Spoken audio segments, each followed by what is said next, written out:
The entire airport terminal froze as Marcus Harrington slammed his platinum card on the counter. "You denied my children boarding because they're black? I own 60% of this airline." His phone call lasted 10 seconds. Across America, 300 planes suddenly stopped taxiing. Before we dive deeper into this shocking story, let me know where you're watching from in the comments. Hit that like and subscribe button if you've ever witnessed or experienced discrimination while traveling. Now, let's see how a seemingly routine airport check-in transformed into a nationwide airline shutdown and a powerful stand against racial injustice. The morning had started with such excitement for 14-year-old twins Jamal and Jayden Harrington. This would be their first solo flight from Newark International Airport to visit their grandparents in Atlanta. Their father had thoroughly prepared them for the journey, reviewing every detail from security procedures to boarding protocols. The boys were impeccably dressed in designer clothes, not to show off, but because their father always stressed the importance of presentation, especially as young black men in America. "Remember what I told you," their father had said that morning. "Be polite, keep your documents ready, and call me if there's any problem." The twins arrived at the airport 3 hours early, as instructed. Their Louis Vuitton carry-ons contained their laptops, books, and a few changes of clothes for the weekend visit. In their wallets were their student IDs, birth certificates, and the confirmation printouts for their first-class tickets. A special treat from their father who wanted their first solo flight to be memorable. The check-in process went smoothly. The agent smiled at them, checked their documentation, and directed them toward security. The twins felt grown up navigating the busy terminal, remembering all their father's instructions. They passed through security without incident, though Jamal noticed the agent spent a little longer examining his ID than he had for the white teenager in front of them. Still, they reached their gate with plenty of time to spare. At gate B23, the atmosphere suddenly changed. Gate agent Sharon Wilson looked up as the twins approached, her smile fading as they presented their first-class boarding passes. "These are first-class tickets," she said, her tone suggesting a question rather than a statement. "Yes, ma'am," Jayden responded politely. "Our father purchased them for us." Sharon's eyes narrowed slightly. "And you're traveling alone? No adults?" "Yes, ma'am," Jamal answered. "We're visiting our grandparents in Atlanta."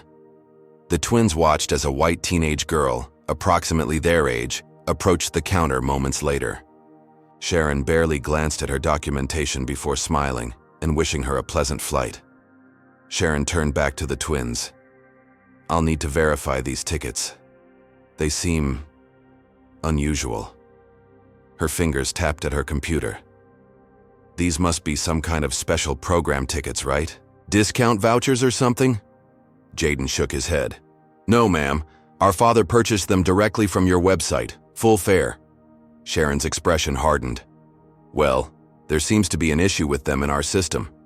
Who did you say purchased these?" "Our father, Marcus Harrington," Jamal explained, maintaining his composure despite his growing unease. "And how did he pay for them?" Sharon asked, her tone increasingly skeptical. Jayden blinked in confusion. "With his credit card, I think. Is there a problem?" Instead of answering, Sharon motioned to a nearby security guard. Brett Thompson approached, hand resting casually on his belt near his taser. "Everything okay here, Sharon?" he asked, his eyes immediately fixing on the twins rather than the gate agent. "I'm just verifying these tickets.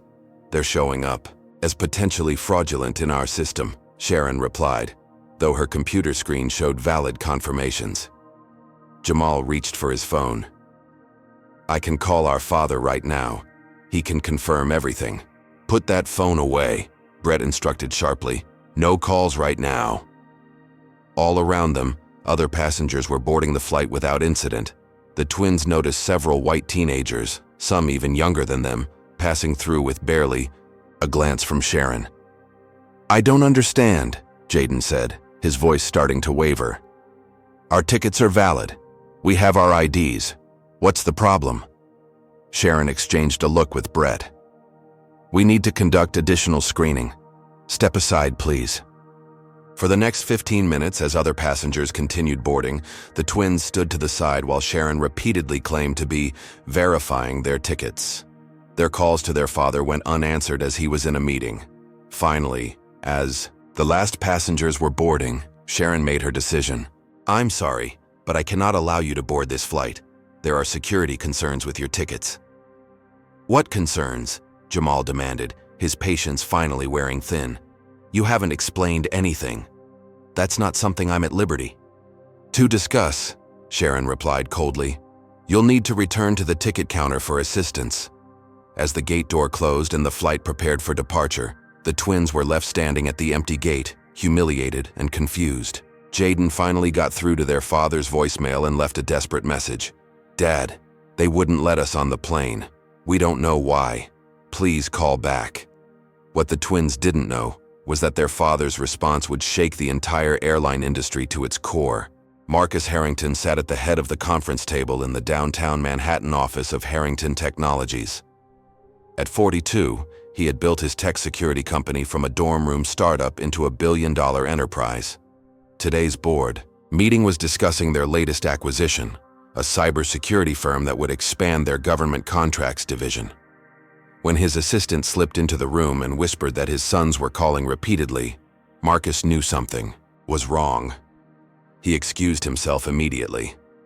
Listening to Jayden's voicemail, Marcus's expression transformed from concern to fury. He called his sons back instantly, putting them on speaker as he gathered his things. "Jayden, Jamal, what's happening?" he asked, signaling to his assistant to have his car brought around. Through tears, the twins explained the situation. How the gate agent had questioned their tickets, treated them with suspicion, and ultimately denied them boarding without explanation, while white passengers their age boarded without issue. "Stay exactly where you are," Marcus instructed, his voice deadly calm. "I'm coming." As his driver navigated through Manhattan traffic toward Newark Airport, Marcus made 3 phone calls. The first was to his assistant, instructing her to reschedule all his meetings and have the company helicopter on standby. The second was to his lawyer, briefly explaining the situation and asking him to meet at the airport. The third call was to Arthur Peterson, CEO of TransAmerican Airlines. "Arthur, Marcus Harrington, we have a serious situation at Newark. 2 of your employees have just denied my son's boarding based on what appears to be racial profiling. Marcus, I'm sure there's been some misunderstanding. Save it, Arthur. I'm heading there now. I suggest you start reviewing your discrimination policies before I arrive." 22 minutes later, Marcus strode through the terminal, his tailored suit and commanding presence causing people to step aside. He found his son still at the gate, now being questioned by 2 additional security officers while Sharon and Brett stood nearby. "Jamal! Jayden!" Marcus called out, rushing to embrace them. One of the security officers stepped forward. "Sir, we're conducting an investigation. Please step back." Marcus turned, his 6'3" frame towering over the officer. "I'm Marcus Harrington, their father." Brett scoffed. "Sure you are. We need verification of that." Without a word, Marcus pulled out his driver's license and his TransAmerican Airlines Platinum card, along with photos of him with his sons on his phone. "Is this sufficient, or would you like their birth certificates, which list me as their father?" The security officers exchanged uncomfortable glances as they realized who they were dealing with. Sharon stepped forward, her demeanor suddenly accommodating. "Mr. Harrington, there was simply a security protocol that—" "Save it," Marcus interrupted. "I want to know why my sons were denied boarding when their tickets were valid and they had proper identification." "The system flagged their tickets as potentially fraudulent," Sharon began. Marcus pulled out his phone, opened an app, and typed in a code. "That's interesting, because I just accessed the TransAmerican Executive Portal, and there's no fraud alert on their tickets. In fact, they were purchased with my Platinum account, which has never had a security flag in the 8 years I've held it." Brett attempted to interject. "Sir, we were just following standard procedure," Marcus finished. "Is it standard procedure to allow white teenagers to board without question while subjecting my black sons to additional screening? Is it standard procedure to ignore valid documentation? Is it standard procedure to humiliate minors without contacting their parents?" The growing commotion had attracted attention. Passengers from nearby gates were watching the confrontation. Several had their phones out, recording. I want the security footage from this gate for the past 2 hours, Marcus demanded.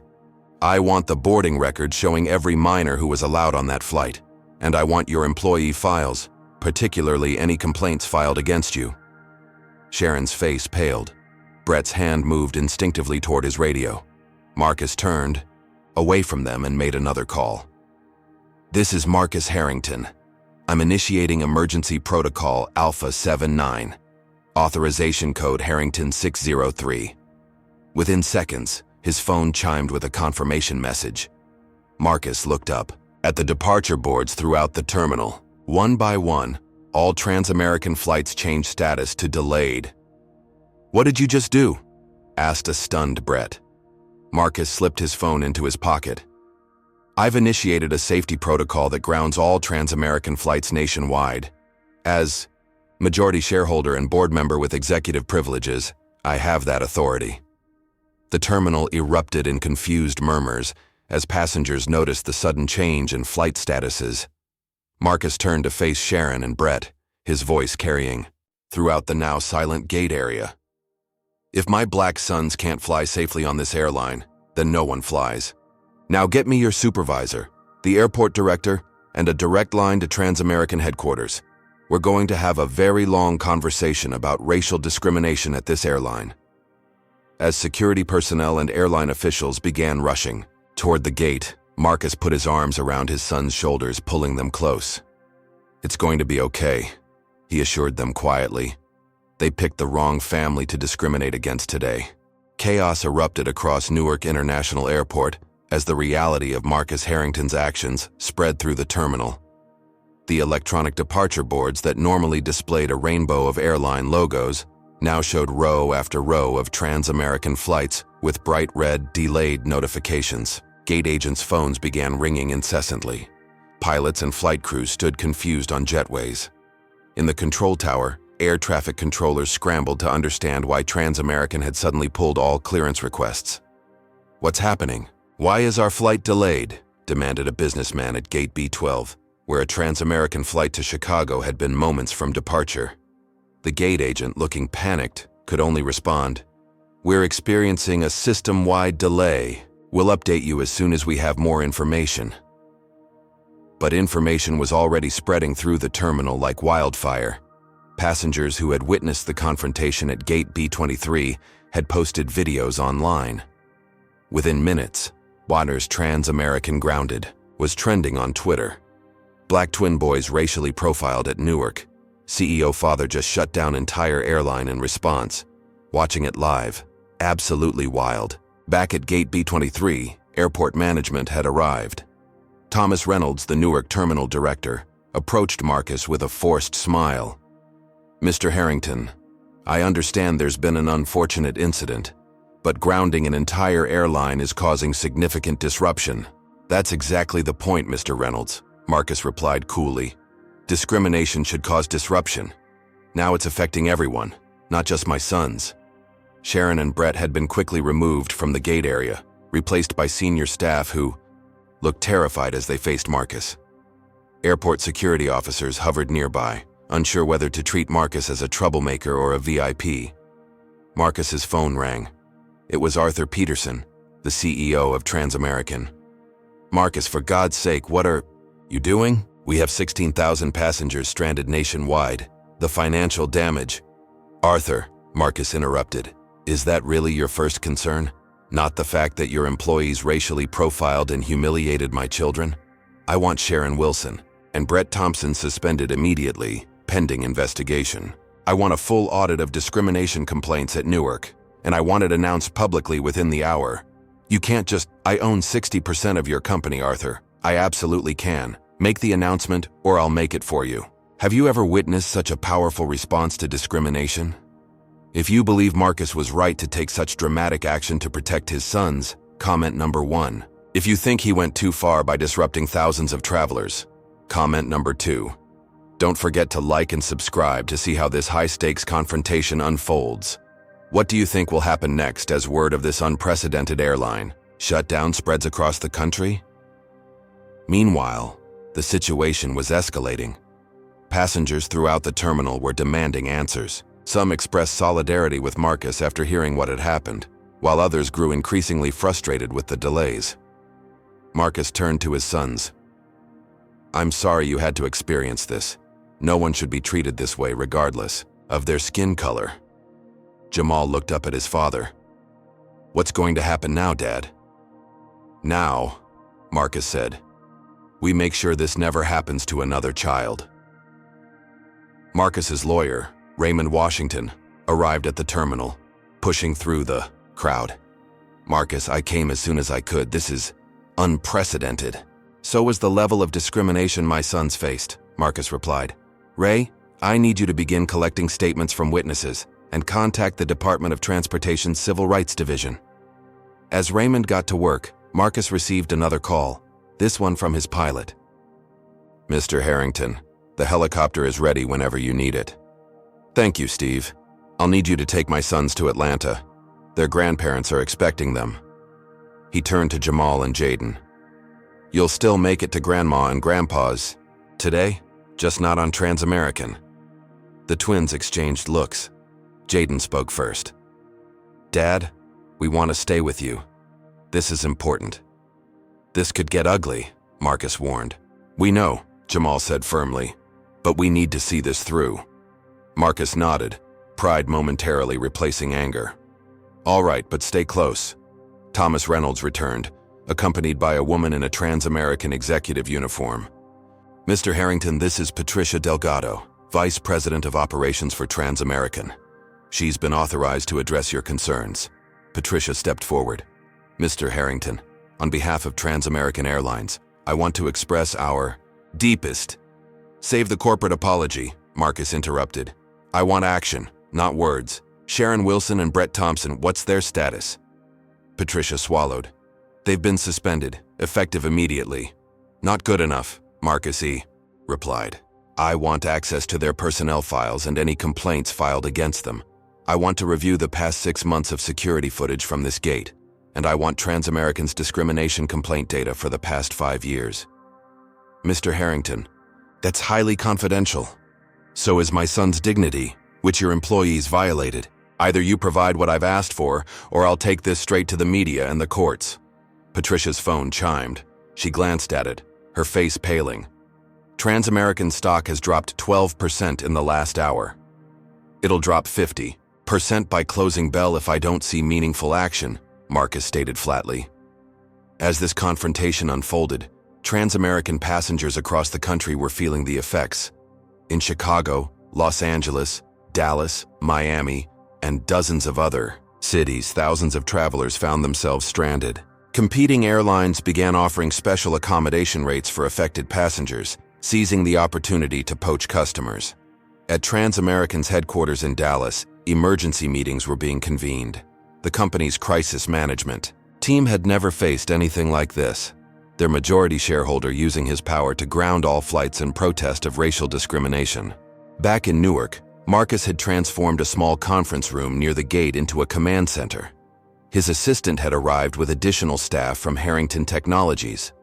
Laptops were open, phones were ringing, and Marcus was directing operations like a general in battle. "I want statements from everyone who witnessed what happened to my sons," he instructed. "Get our PR team to prepare a press release and have legal draw up discrimination complaints with the FAA, DOT, and EEOC." Outside the conference room, the terminals continued to buzz with activity as news spread. More passengers were filming, posting updates, and sharing their own experiences with discrimination on TransAmerican flights. 3 hours into the crisis, Marcus received a call from the White House.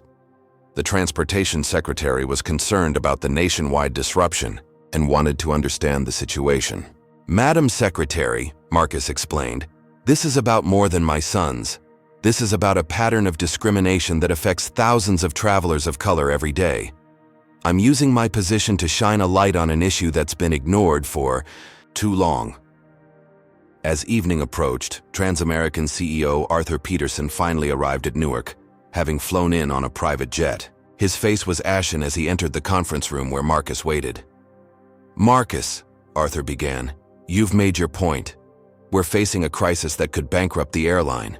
For the sake of our employees and passengers, please lift the grounding. Order. Marcus leaned forward. Arthur, you still don't get it. This isn't a negotiating tactic.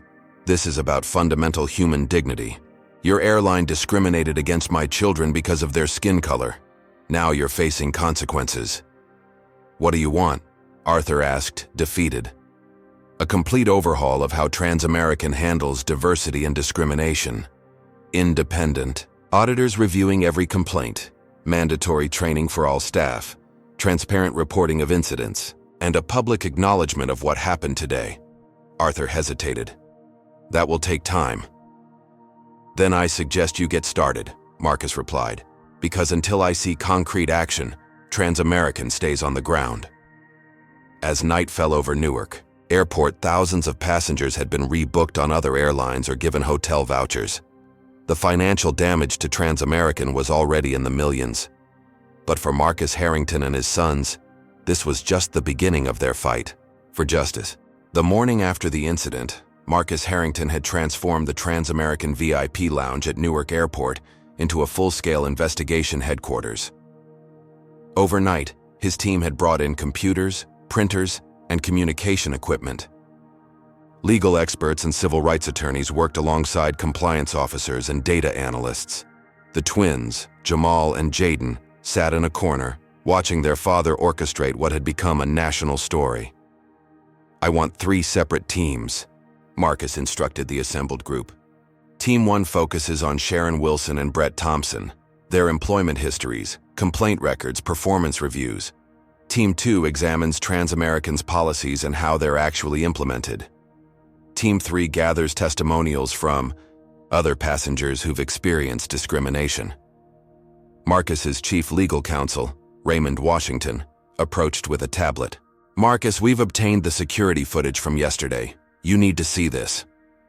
The video showed the gate area from multiple angles.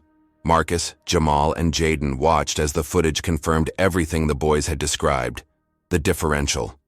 Treatment between them and white passengers. Sharon's visible change in demeanor when approaching the twins. Brett's immediate aggressive stance.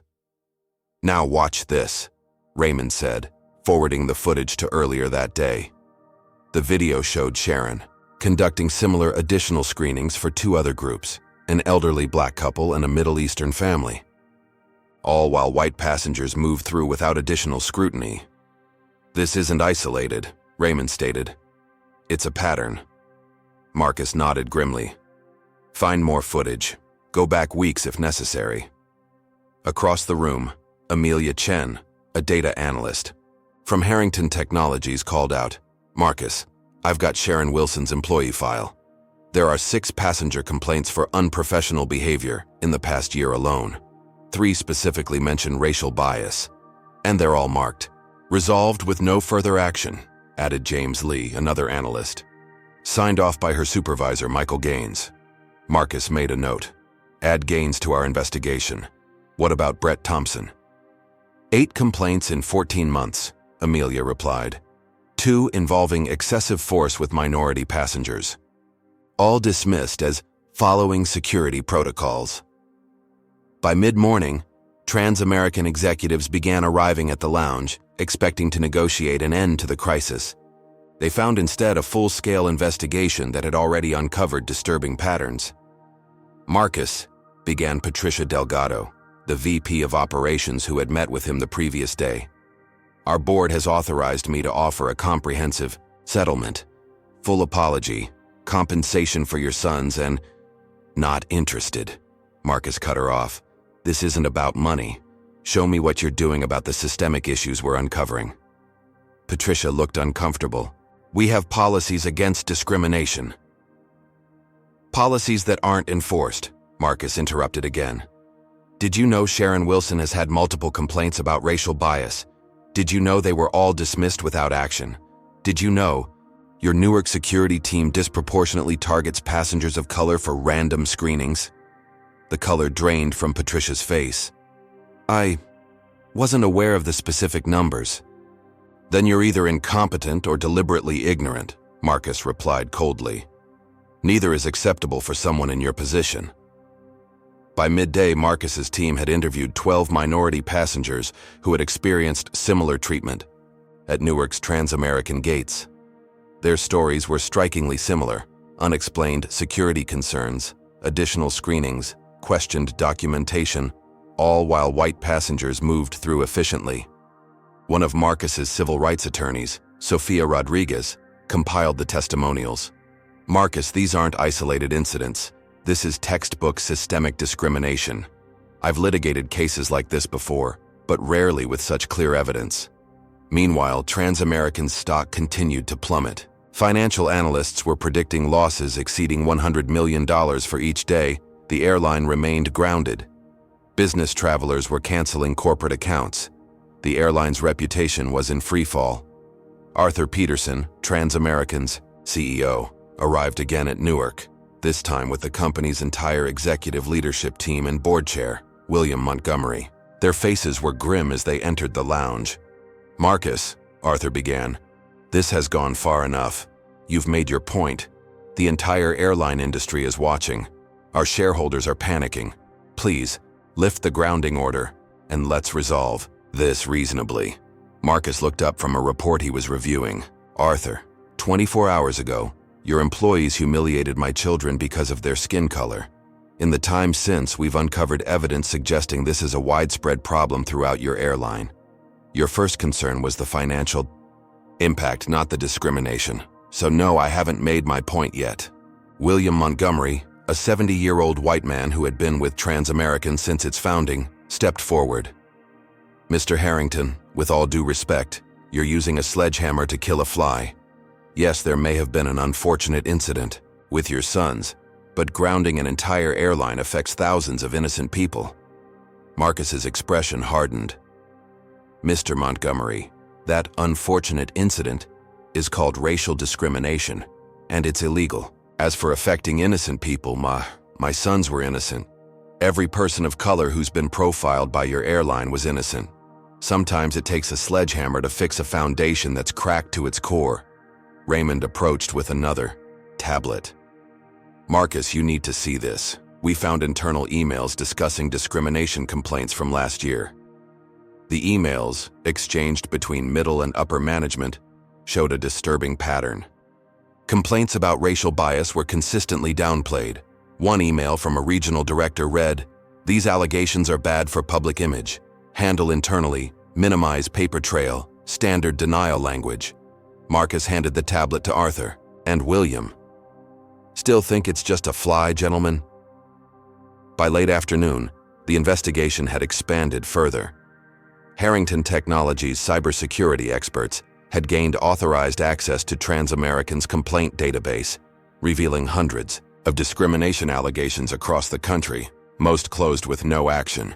As this evidence mounted, Marcus called his sons to his temporary office within the lounge. "Jamal, Jayden, I want you to know how proud I am of you both," he said. "You handled yourselves with dignity yesterday in a situation where you were treated without any." "Are we in trouble, Dad?" Jayden asked. "For causing all this?" Marcus knelt to look his sons in the eyes. "Listen to me. You did nothing wrong. You didn't cause this. The people who discriminated against you caused this. The system that allowed it to happen caused this. Never, ever think that standing up for your dignity is causing trouble." Jamal looked at the bustling room of investigators and attorneys. "What happens next, Dad?"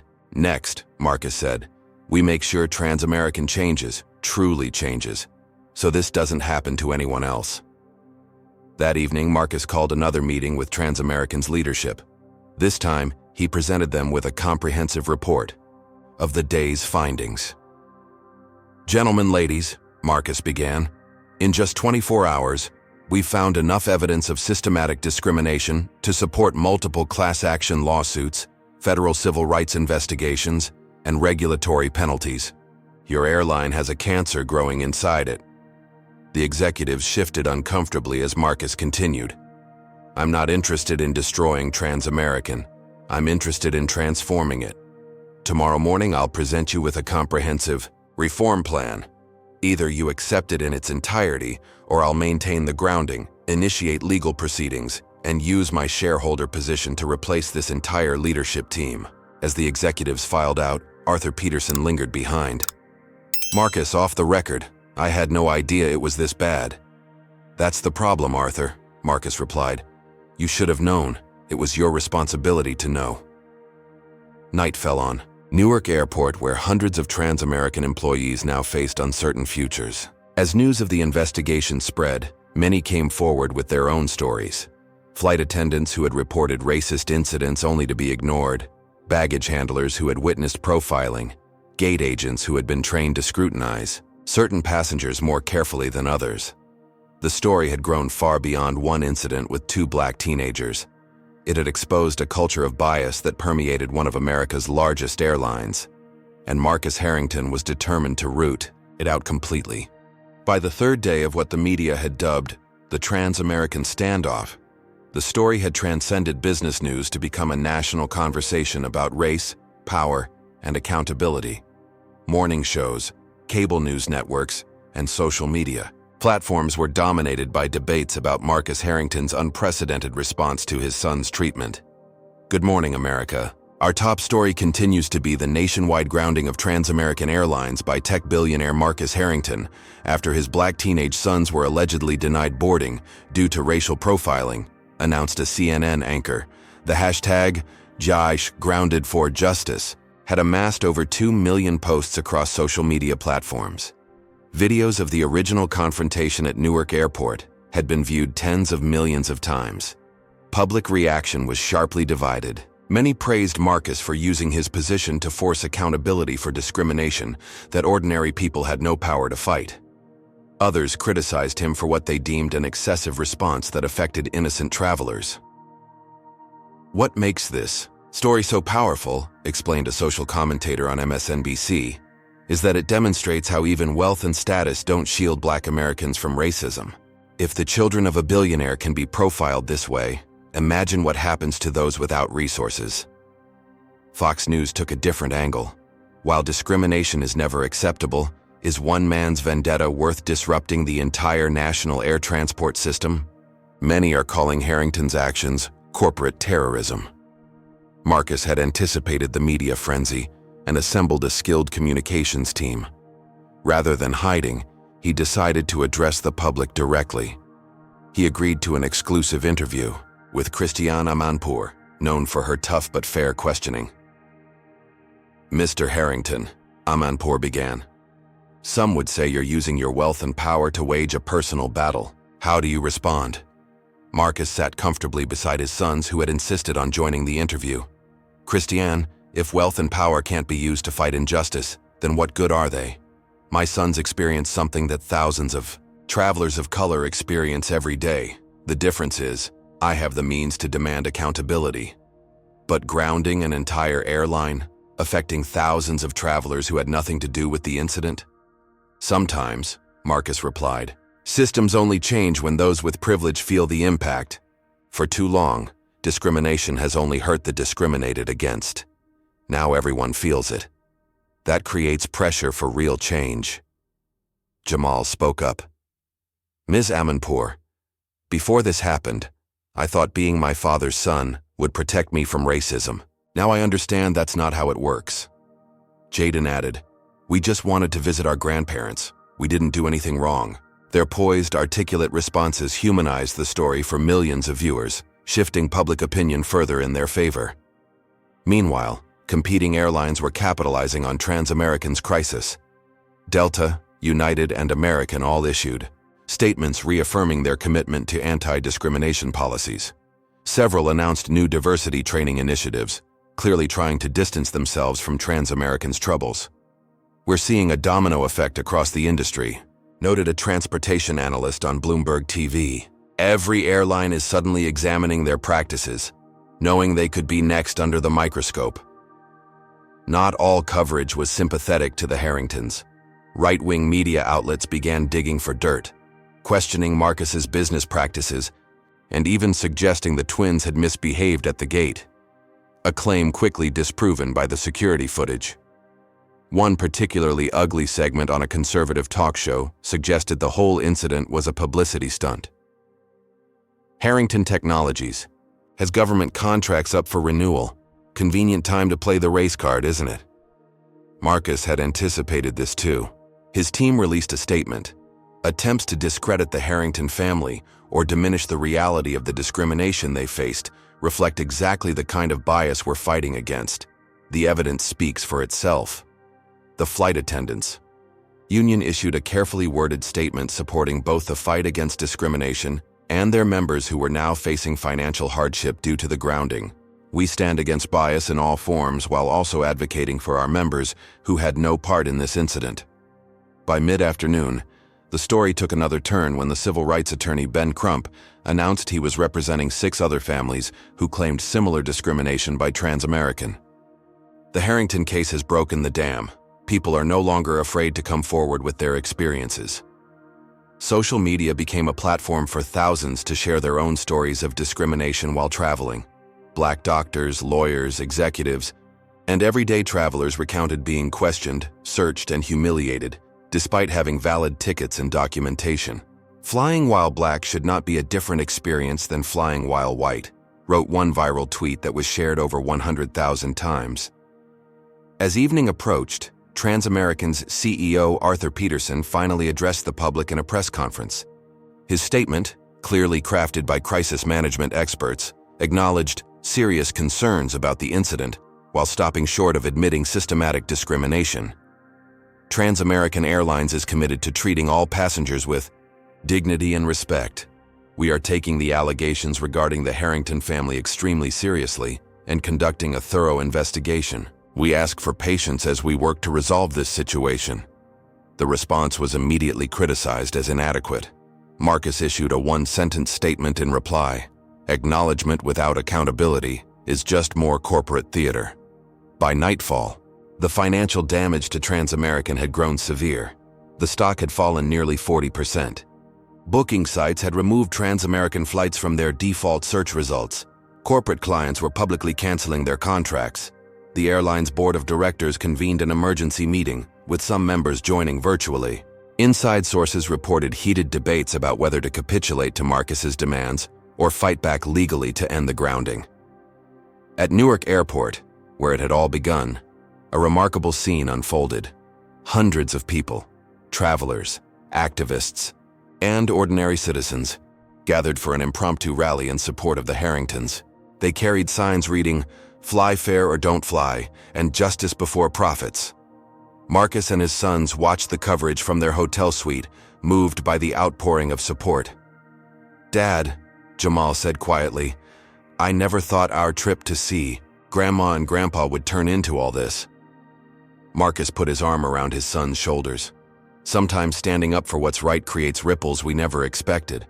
What happened to you was wrong, but the change it might create could help thousands of others." As day 3 of the crisis came to a close, it was clear that what had begun as a single incident of discrimination had evolved into a national reckoning about race, corporate responsibility, and the power of individual action to create systemic change. And for TransAmerican Airlines, the most difficult decisions still lay ahead. Have you ever wondered what shapes a person who's willing to stand alone against a corporate giant? If you believe family history plays a crucial role in forming such courage, comment number 1. If you think it's more about individual character, comment number 2. Hit the like button if you're inspired by the Harrington family's stand against injustice, and subscribe to follow their remarkable journey. Now let's discover the foundations that built Marcus Harrington's unwavering resolve.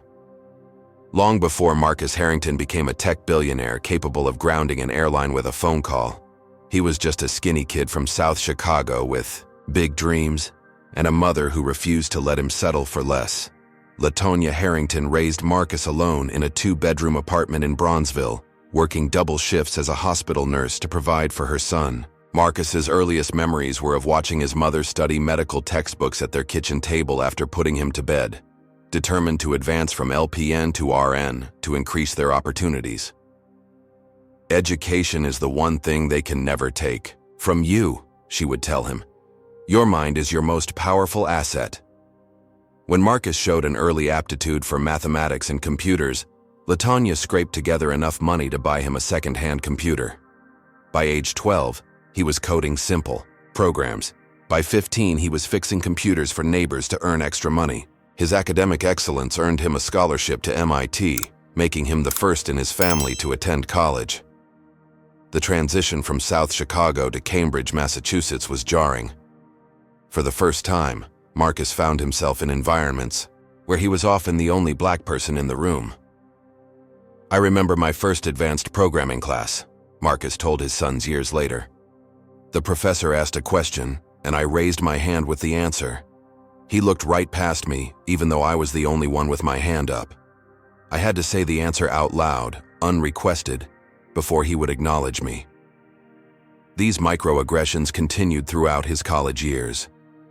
Classmates assumed he was there on athletic scholarship rather than academic merit. Security guards followed him in the campus bookstore. Professors expressed surprise at his articulate presentations.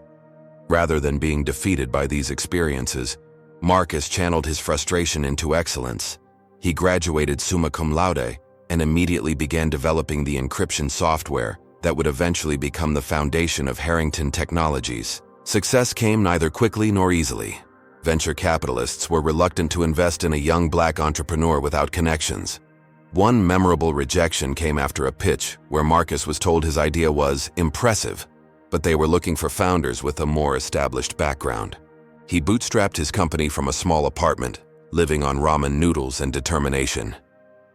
His breakthrough came when a mid-sized bank took a chance on his encryption software, which proved so effective that larger institutions soon came calling. By 30, Marcus had built Harrington Technologies into a respected name in cybersecurity. By 35, he was a millionaire. But money didn't shield him from racism. In some ways, it just changed its form.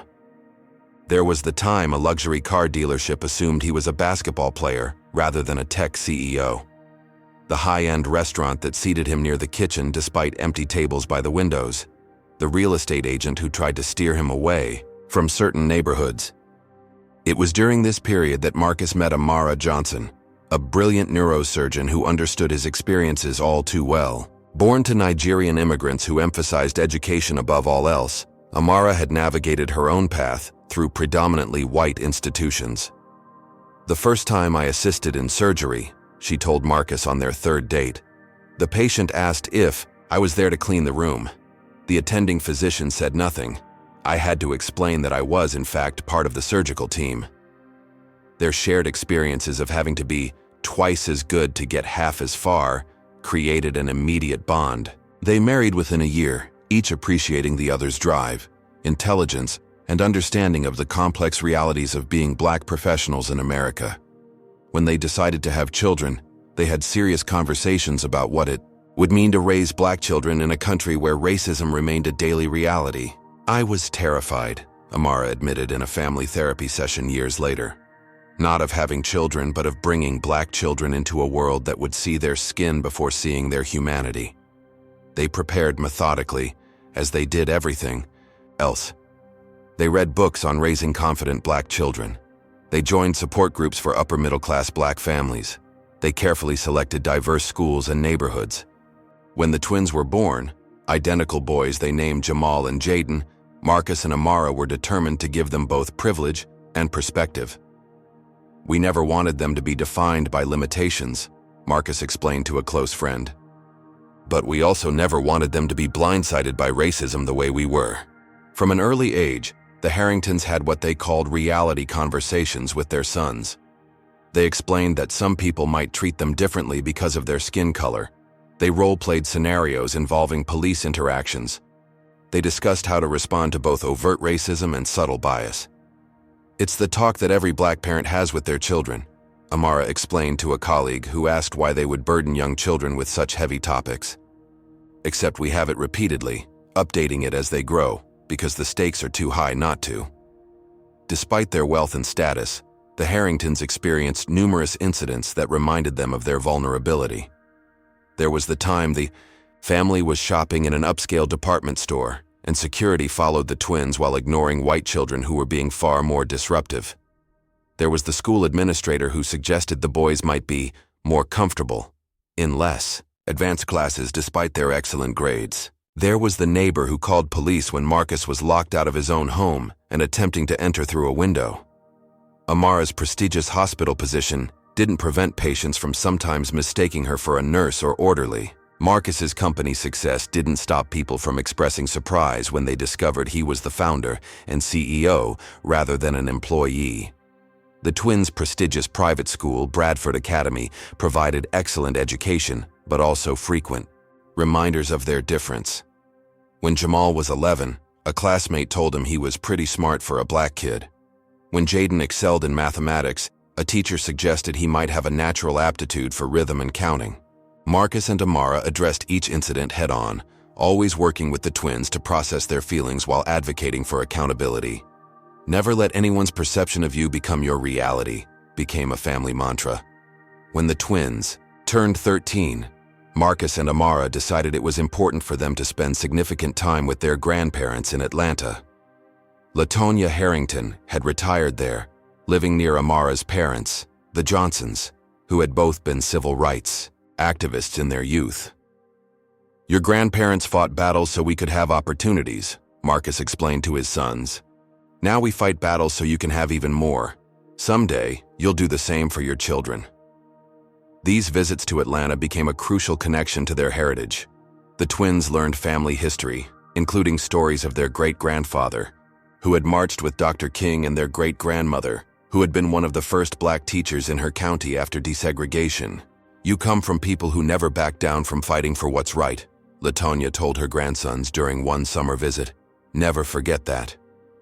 Now, as Marcus watched his sons handle themselves with dignity throughout the TransAmerican crisis, he saw the culmination of years of careful parenting, honest conversations, and deliberate preparation. Amara had flown back from a medical conference in Switzerland the moment she heard what had happened.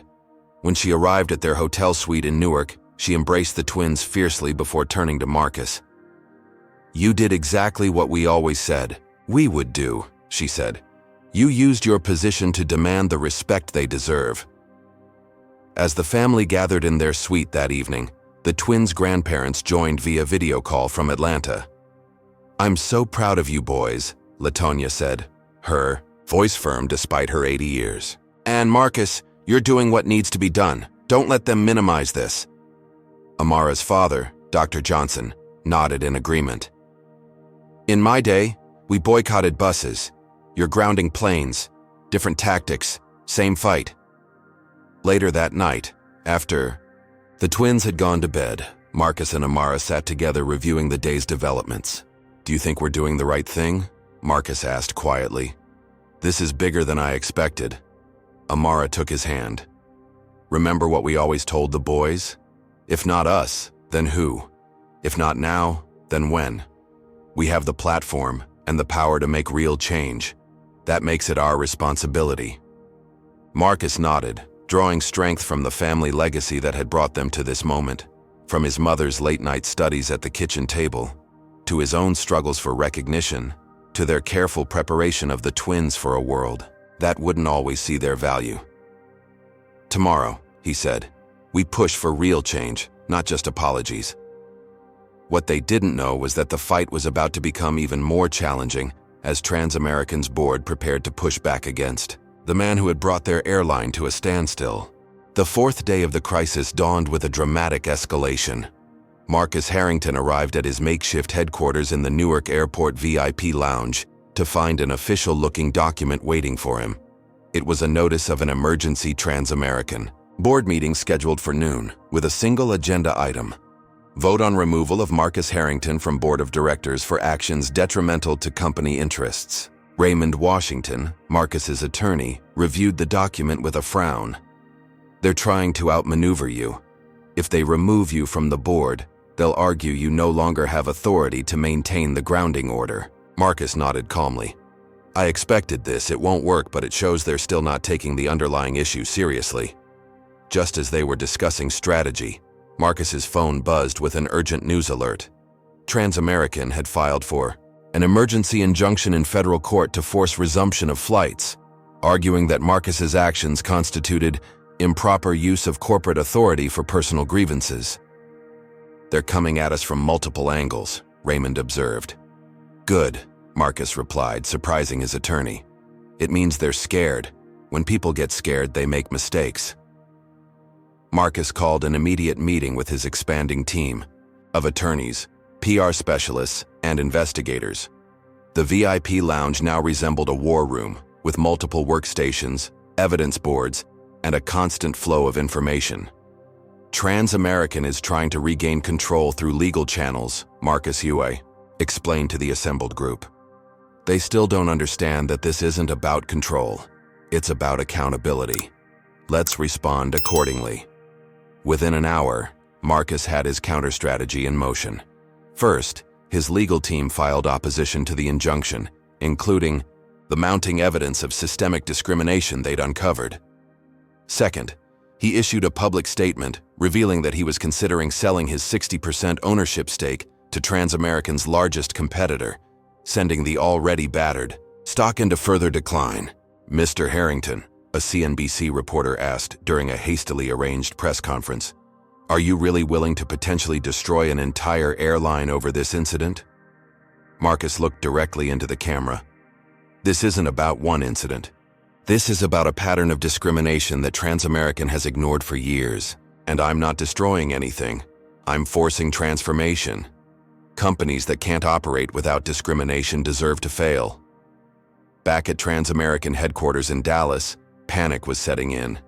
The company's legal team warned that Marcus's evidence of systematic discrimination could trigger not just public relations problems, but serious regulatory consequences in class action lawsuits. Arthur Peterson, the CEO, convened his executive team. "We need to end this now. The financial damage is already severe. Another day of this and we're looking at potential bankruptcy." William Montgomery, the board chair, disagreed. "If we cave to his demands, we're admitting guilt. That opens us to massive liability. We need to fight this." The division among TransAmerican leadership was mirrored throughout the company. At airports across the country, TransAmerican employees were taking sides. Some, particularly employees of color, began staging walkouts in solidarity with the Harringtons. Others, worried about their jobs, blamed Marcus for putting their livelihoods at risk. At New York's JFK Airport, a group of TransAmerican flight attendants held an impromptu press conference. "We've reported discriminatory treatment of passengers for years," explained Tasha Williams, a 20-year veteran flight attendant. "Those reports disappeared into a black hole. Mr. Harrington is finally forcing the company to address what many of us have witnessed firsthand." The situation escalated further when an anonymous TransAmerican employee leaked years of internal discrimination complaint data to the New York Times. The database revealed over 300 formal complaints of racial bias in the past 5 years alone, with fewer than 10% resulting in any disciplinary action. The fallout was immediate. 3 senior TransAmerican executives resigned within hours of the leak. The Department of Transportation announced a formal investigation into the airline's compliance with civil rights regulations. The FAA began reviewing whether TransAmerican's handling of discrimination complaints constituted a violation of their operating license requirements. Other airlines watched nervously, knowing they could be next under the microscope. Delta, United, and American all announced independent audits of their own discrimination complaint procedures, trying to get ahead of potential scrutiny. Meanwhile, Marcus was facing challenges of his own. His public stand had made him and his family targets. The twins began receiving hate mail and death threats on their social media accounts. Security experts from Harrington Technologies were deployed to protect the family. Marcus received word that several powerful TransAmerican board members were hiring private investigators to dig into his past, looking for anything that might discredit him. "They're going to come after you personally," Raymond warned. "Are you prepared for that?" "They can investigate all they want," Marcus replied. "I've nothing to hide. And if they think they can intimidate me into backing down, they don't understand what's at stake here." That afternoon, TransAmerican made their most aggressive move yet. Arthur Peterson held a press conference announcing a $100 million settlement offer to the Harrington family to resolve the unfortunate incident and allow the airline to resume operations serving the American public. Marcus didn't even dignify the offer with a direct response. Instead, he released a simple statement. This was never about money. It's about transforming a discriminatory system. No amount of financial compensation will end this standoff. Only meaningful, structural change.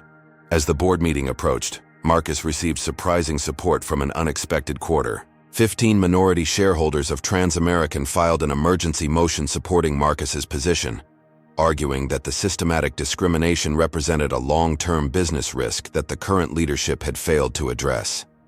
The noon board meeting, conducted virtually, was tense from the start. William Montgomery opened by formally moving for Marcus's removal, citing actions harmful to the company's interests. When his turn came to speak, Marcus was calm but forceful. Gentlemen, ladies, you're making a critical mistake. You see this as a PR problem to manage.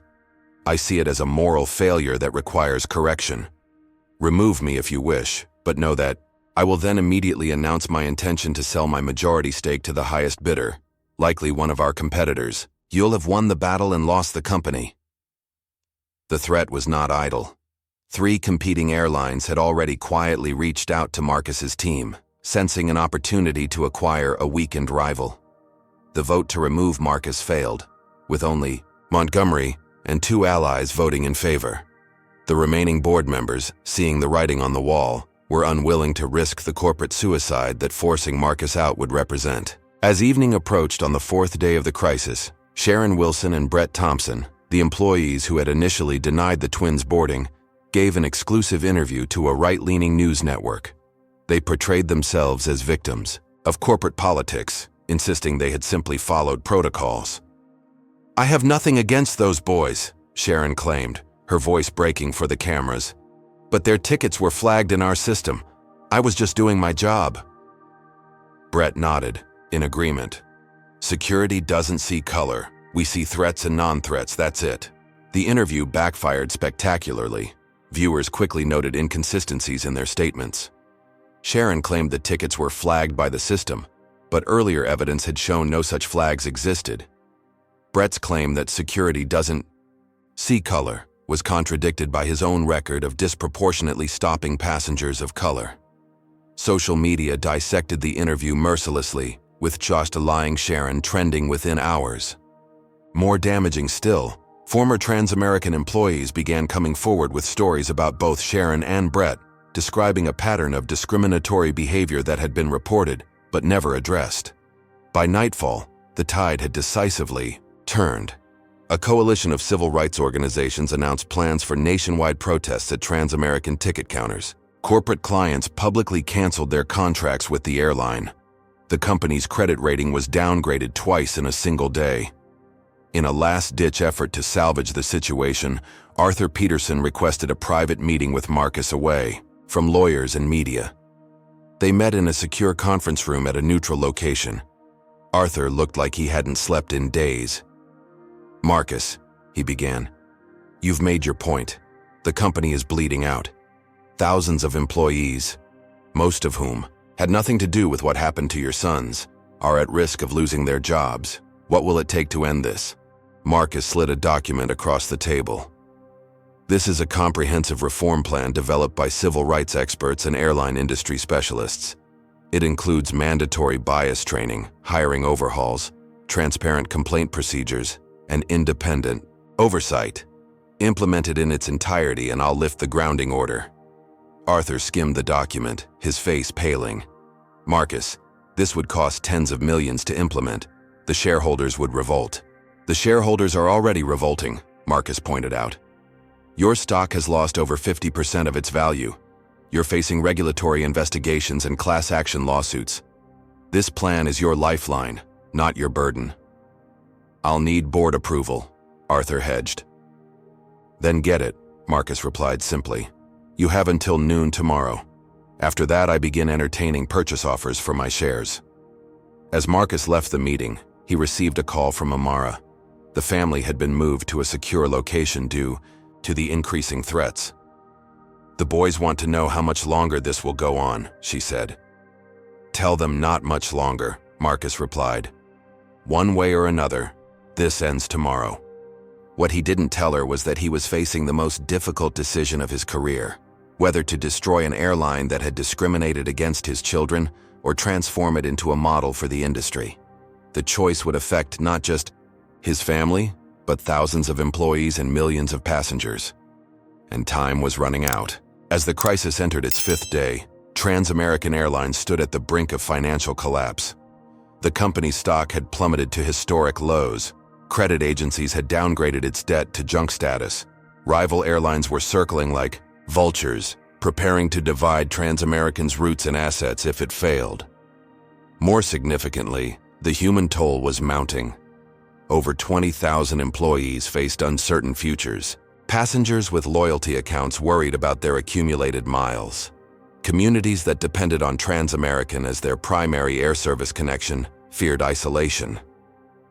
Marcus Harrington arrived at his command center in the Newark airport, VIP lounge early, reviewing the latest reports from his investigation teams. The evidence of systematic discrimination throughout TransAmerican had grown overwhelming. What had begun with his son's experience had uncovered a corporate culture that routinely dismissed, downplayed, and covered up racial bias. The interview with Sharon Wilson and Brett Thompson the previous evening had unexpectedly become a turning point.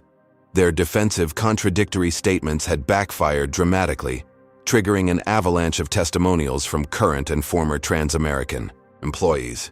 Lisa Chen, a former customer service supervisor, revealed that she had been reprimanded for reporting discriminatory behavior. "I was told to focus on operational efficiency rather than social issues," she explained in a viral social media post. James Rodriguez, a former security trainer, described how profiling was implicitly encouraged despite official policies against it. "We were told to look for behavioral indicators that in practice meant targeting certain demographics." Most damaging was the testimony of Michael Gaines, Sharon's supervisor, who had approved her return to work after previous complaints. Facing potential legal liability himself, Gaines admitted to investigators that regional management had pressured him to resolve discrimination complaints quickly and quietly. The directive was clear, Gaines stated in a sworn affidavit. "Handle these issues internally. Don't create paper trails that could become legal liabilities." As these revelations spread, the Department of Transportation expanded its investigation.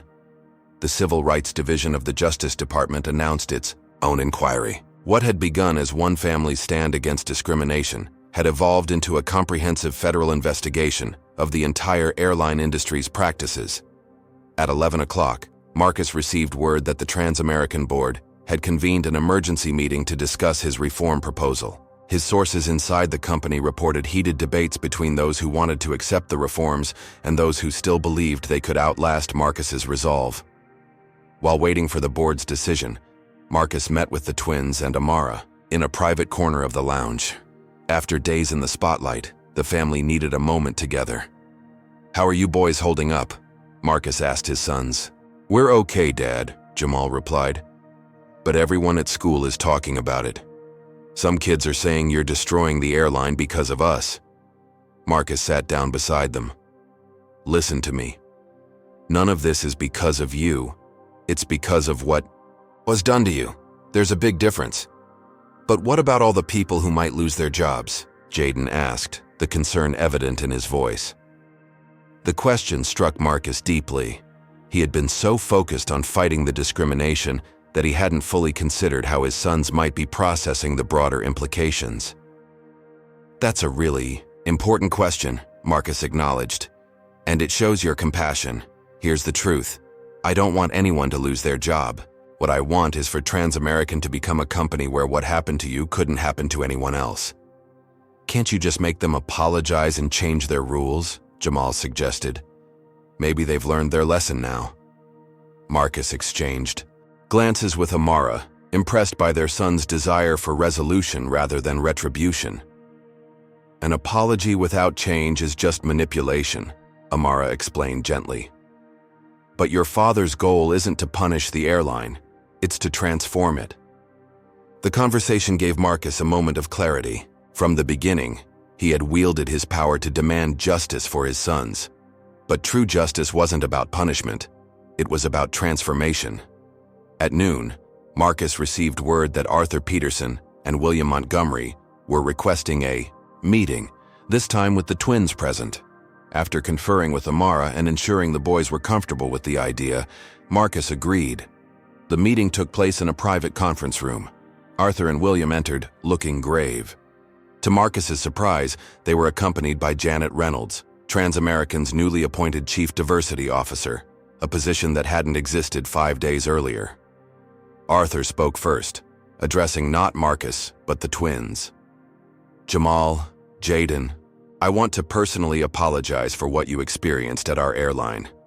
It was wrong, inexcusable, and reflective of problems we failed to address. No child, no person, should ever be treated differently because of their race. William Montgomery, the board chair who had initially dismissed the incident as minor, spoke next.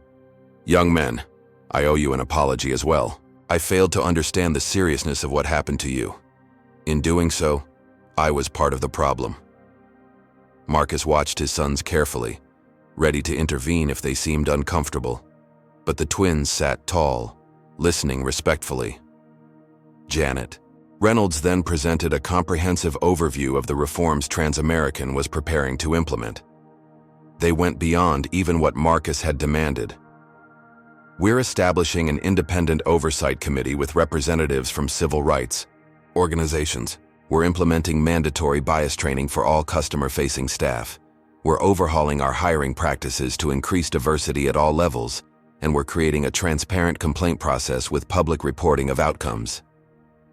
Most significantly, she announced that TransAmerican would fund an industry-wide initiative to address discrimination in air travel, inviting other airlines to join in creating unified standards and accountability measures. Mr. Harrington, Arthur concluded, our board has unanimously approved these reforms.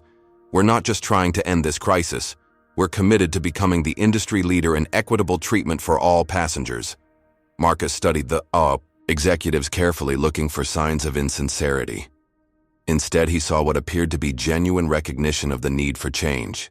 These are excellent first steps, Marcus acknowledged. But implementation matters more than promises. I'll need verification mechanisms and regular reporting. We've anticipated that, Janet replied, presenting another document outlining specific metrics, timelines, and accountability measures. Marcus turned to his sons.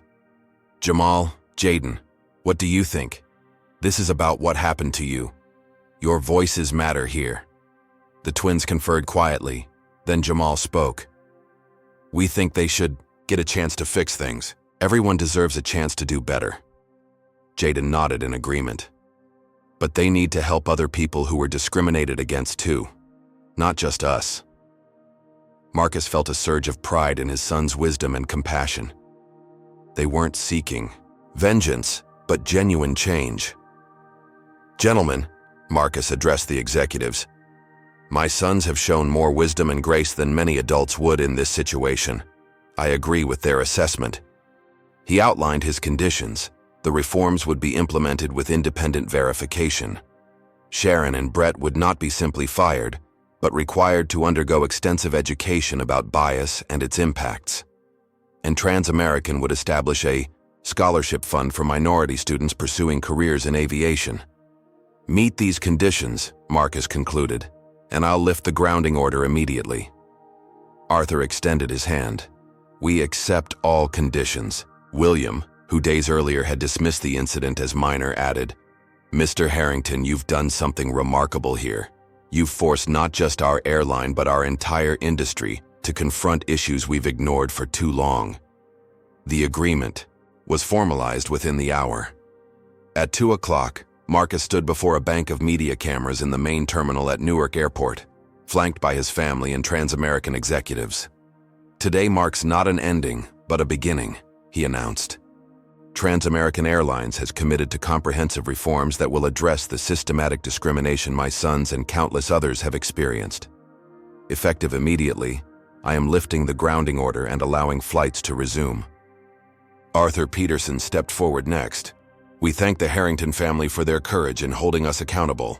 TransAmerican is committed to becoming a model for equity and inclusion in the airline industry.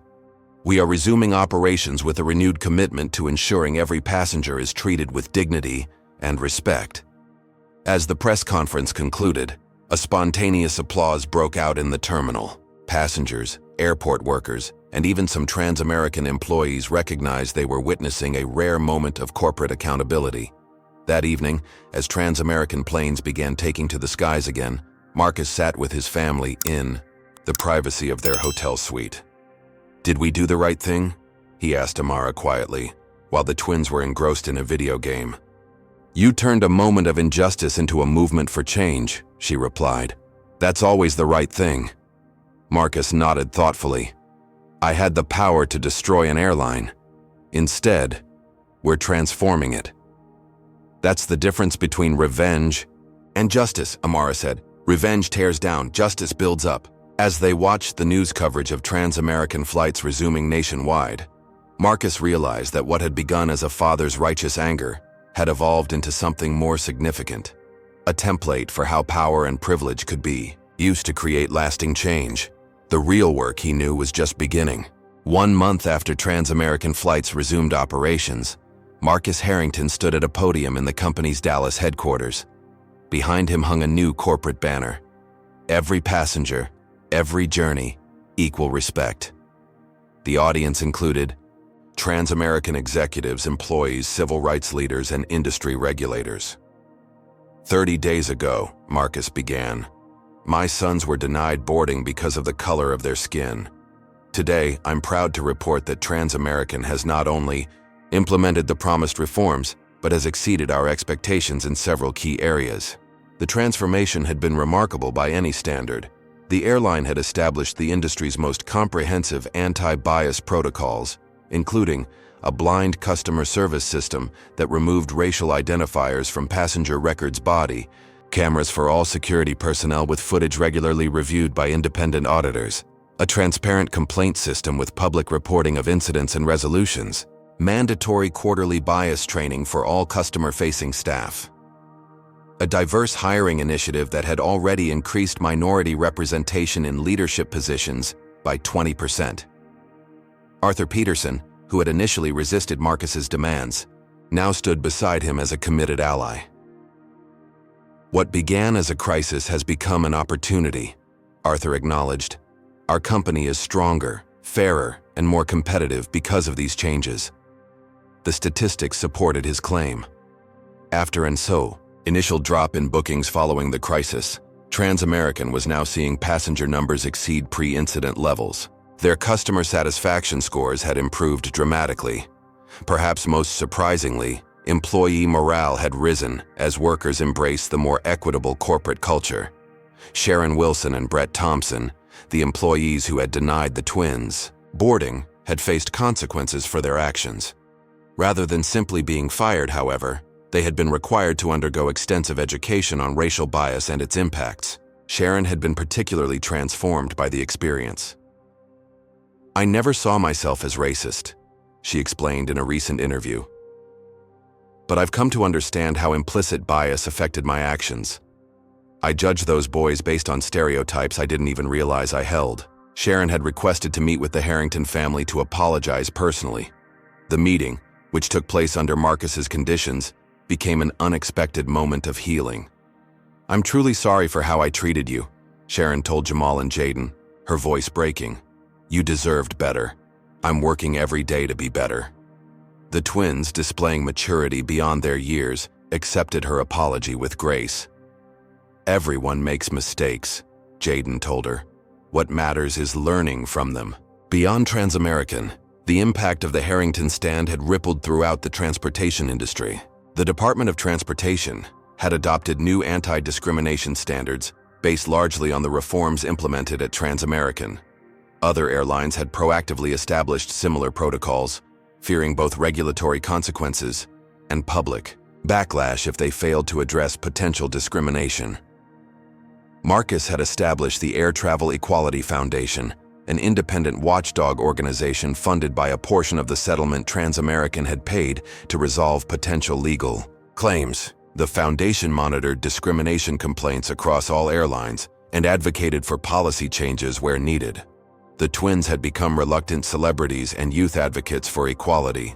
Schools across the country invited them to share their experience. Their message was consistently one of empowerment rather than victimhood. "When something unfair happens to you," Jamal told a group of middle school students in Chicago, "you have choices. You can stay quiet, you can get angry, or you can channel that energy into creating change." Amara Harrington had taken her own experience as a Black woman in medicine and launched an initiative addressing racial bias in healthcare. "What happened to our sons at the airport happens to patients of color in hospitals every day," she explained. Symptoms dismissed, pain undertreated, concerns ignored. Marcus had used his position on TransAmerican's board to establish a scholarship program for minority students pursuing careers in aviation. The first class of 20 scholarship recipients had already begun their training, with mentorship from airline executives and pilots. For the Harrington family, the most meaningful moment came exactly 1 year after the incident. Jamal and Jayden again prepared to visit their grandparents in Atlanta, this time with their parents accompanying them. At Newark Airport, they approached the TransAmerican gate with a mixture of apprehension and determination. The gate area had been physically redesigned as part of the company's reforms, with a more open layout that made all interactions visible to other passengers and cameras. The gate agent, part of TransAmerican's newly diverse staff, checked their documentation efficiently and respectfully. "You're all set, gentlemen," she told the twins with a genuine smile. "Have a wonderful flight." As they boarded, the flight attendant greeting passengers was none other than Sharon Wilson, who had requested transfer to a different position where she could demonstrate her commitment to treating all passengers with dignity. "Welcome aboard," she said simply, making eye contact with each family member. The moment carried no dramatic tension, no special recognition, and that normalcy was precisely the point. The Harrington twins were being treated like any other passengers, which was all they had wanted from the beginning. As the plane taxied for takeoff, Marcus looked at his sons, then at Amara. "Was it worth it?" he asked quietly. "Look around," Amara replied, gesturing to the diverse flight crew, the new inclusive signage, the respectful treatment they had received. Systemic change never comes easily, but yes, it was worth it. The twins, now 15, had grown noticeably in the year since the incident, not just physically but in confidence and purpose. "Dad," Jamal said as the plane accelerated down the runway, "remember when you told us that sometimes you have to stand up not just for yourself but for everyone who comes after you?" Marcus nodded. "I think we understand that better now," Jayden finished. As the plane lifted into the clear blue sky, Marcus reflected on the journey of the past year. What had begun as a painful incident of discrimination had catalyzed meaningful change, not through violence or vengeance, but through the strategic use of power, coupled with a commitment to justice rather than punishment. The true measure of their success wasn't in policies or protocols, though those were important. It was in the knowledge that the next Black children who approached a TransAmerican gate would be seen for who they were, not judged by the color of their skin. And perhaps that was the most powerful lesson of all.